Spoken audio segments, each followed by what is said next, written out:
My name is Matt. I'm very excited to be here with you guys. Where are my parents at? We got parents. Round of applause. Parents? Yeah, look at that energy. Come on!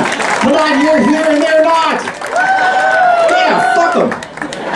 Fuck them. Say it with me on the count of 3. 1, 2, 3! Feels good, doesn't it? Feels really good. I think some of you guys might have done that with your kids sitting right next to you. Good for you. That's what they get for being kids. You guys, y'all are gonna know where I'm going with this. We were at the Target the other day, and right when we get to that toy section, it just starts with the goddamn I want. I was just reaching, gimme. Finally, I was done. I pulled his pants down, started swinging from back here, embarrassing the hell out of him, and this woman gets right in my face. She's like, you do not have the right to do that. You don't have the right to beat him like that. I was like, why don't you just mind your business, lady? She said, because that's my son that you're beating, sir. Yeah. Got a little fella at home. I know what he looks like. I know this is not my child. But that's my move. I've been doing it for years. You guys should try it. Yeah. I like to go to Target, find the worst child in that store, and just beat the shit out of him. Just tune him up. A lot of those parents will actually cheer you on. They will encourage you. They're like, yeah, kick his ass. Little shit didn't eat his greens last night. Get him. I got one of those little shitty kids at home, wants to go to the park every day. That's all he wants to do.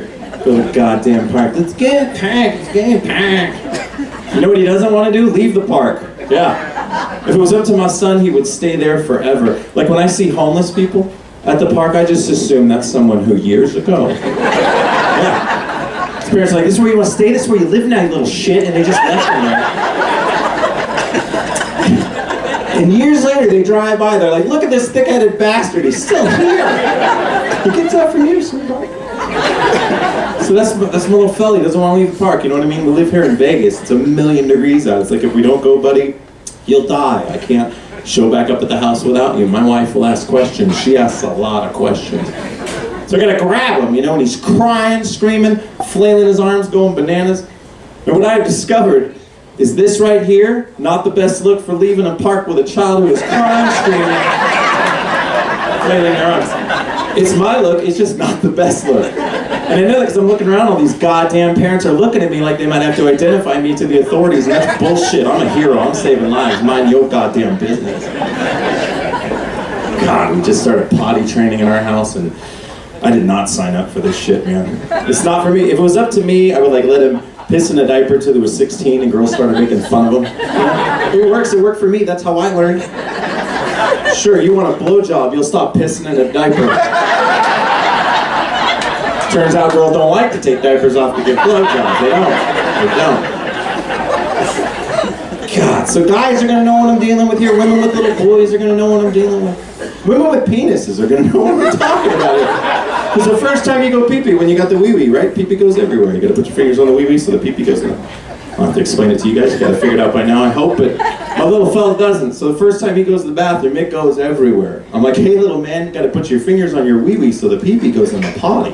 Second time, same thing, everywhere. I'm like, wait, remember? Fingers on wee-wee, pee-pee and potty.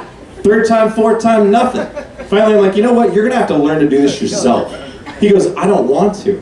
And I was like, why? And this is my 3-year-old's response. He goes, I don't want to get my hands dirty. That's what he said. He doesn't want to get his hands dirty. That's bullshit. You don't want to get your hands dirty. Because I know how I was when I was like 14, 15 years old. Right? He's 3 now. Let's fast forward 11 years. You know when he's, locked in the bathroom taking a 3-hour shower. I'm going to be out there banging on the door going, oh, you're getting your fingers dirty now, aren't you, little shit? Getting them real dirty. God damn, it's fun being a parent, but none of my friends have kids. They don't know what I'm going through. All they got for me are these stupid-ass questions. My best friend says to me, he goes, what would you do if your son turns out to be gay? I was like, you know what? Wouldn't bother me at all. I would love him either way, because I don't think being gay is a choice. That's how I feel. It's what I said. I do not think that being gay is a choice. But you know what is a choice? Whether he's a top or a bottom, and he better make the right choice there. I ain't raising a bottom, not in my house. Not in my house.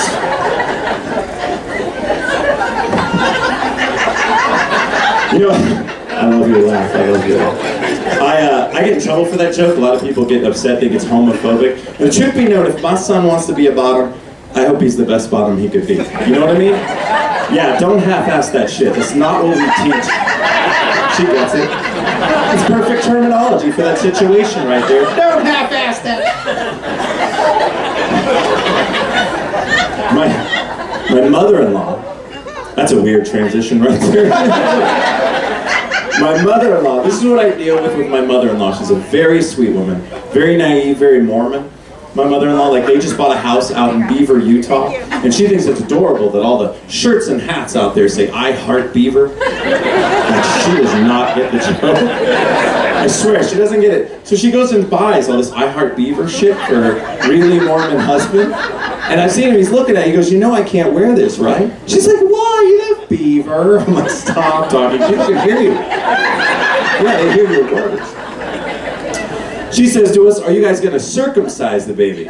Now here's another piece of information you guys need to know for this conversation to make any sense, something my mother-in-law did not know, is that I am not circumcised. I'm not. I don't know if anyone here has ever seen an uncircumcised one before, but they look like, do you guys remember that toy they made back in the day, that rubber water worm that would just slip through your hands? That's what it looks like. It's exactly what it looks like, but like a smaller version of that toy. Oh, a much, much sadder version of that toy. Only fun for me to play with this toy. Nobody in here wants to get their hands on it. Unless you do, then just go ahead and ask me after the show. We can work something. She says, "Are you going to circumcise the baby?" We say no. She's like, "That is not a good idea." So just knowing what I've dealt with all my life with my situation, I was like, why? Why is this a bad idea? This is my mother-in-law's response. She just goes, "You know, because stuff gets stuck in there like garbage." Yeah, garbage, yes, that word made me laugh too.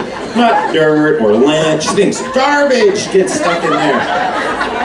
Because I think of garbage, I think of like apple cores and popsicle sticks, banana peels, Miley Cyrus, that's what I think of. Oh, I wish I got Miley stuck in my foreskin, I wish. Yeah, that'd be a fun day, I'd blog about that.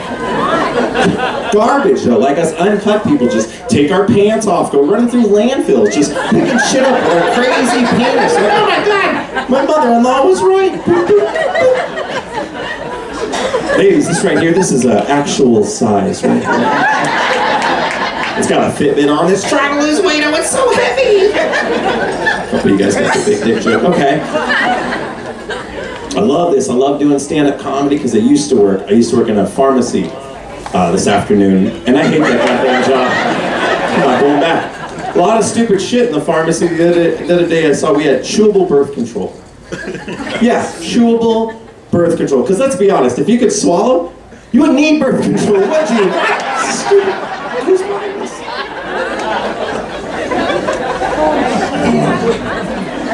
So I'm married. Comes as a surprise, probably. Somebody said yes to this right here on purpose. My wife says I drink too much. I do this thing where I drink so much, I don't remember what I did the night before.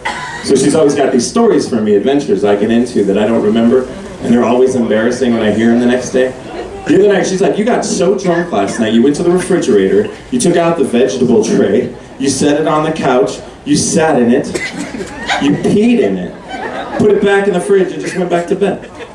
I was like, oh my God, that is embarrassing. I sat down to pee? What?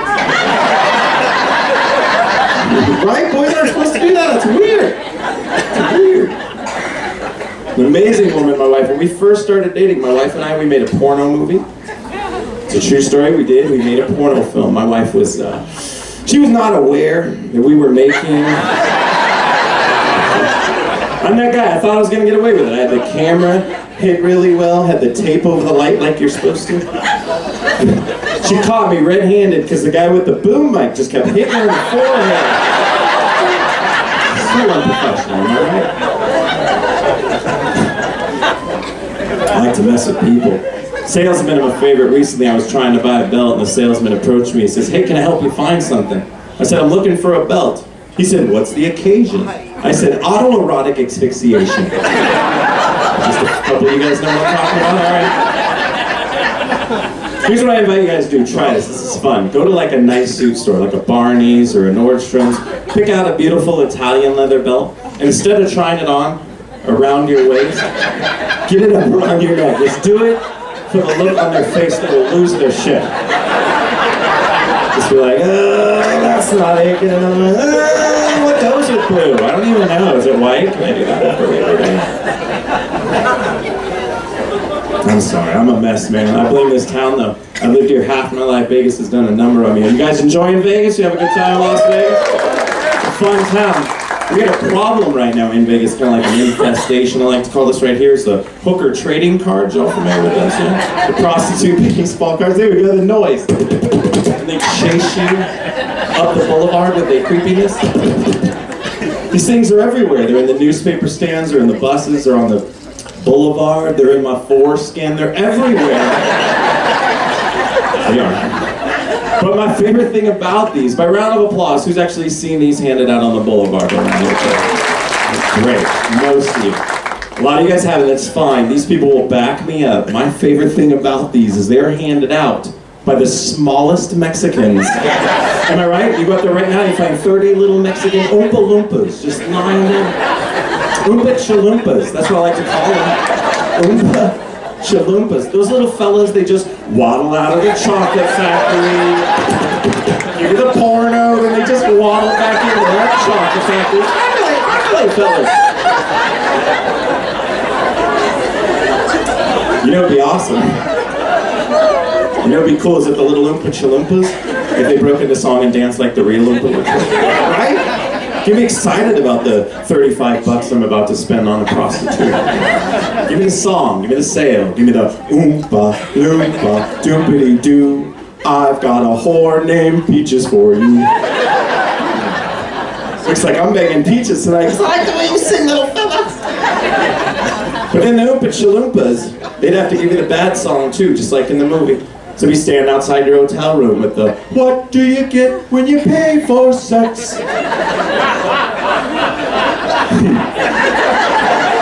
Disease in your pants and a life of regrets. I would like to look at that. Thank you.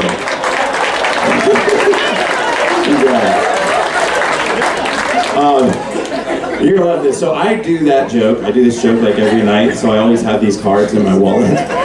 Don't get ahead of me. And recently, I was at the dentist's office and I dropped my wallet, and these cards went everywhere. And I had to quickly scoop them up and explain to these people that I was a comedian. I had a joke about these. I wasn't some kind of crazy pervert. But no bullshit, like a month before that, the exact same thing happened. I dropped my wallet, cards went everywhere in front of my wife, and I had to quickly write a joke about these cards. She didn't believe me either. She didn't believe me.